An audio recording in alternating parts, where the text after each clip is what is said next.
students, Assalamu alaikum. How are you? I hope all of you are fine.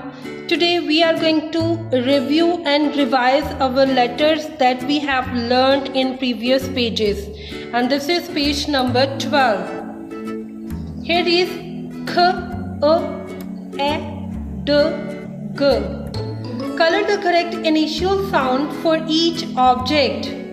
Here is K, A, and this is carrot. You will color the letter C, and its sound is K.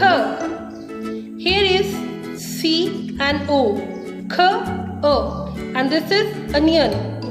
You will color the sound of O. Here is another object. We have two sounds, D, K, and this is door. You will color the letter D.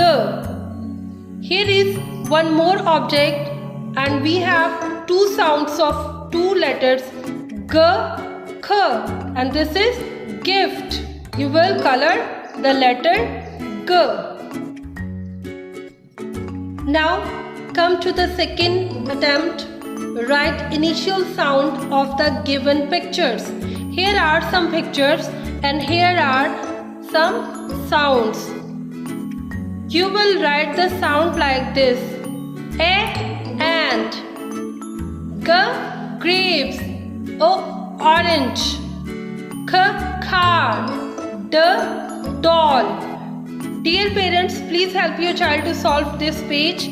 Take care. Allah Hafiz.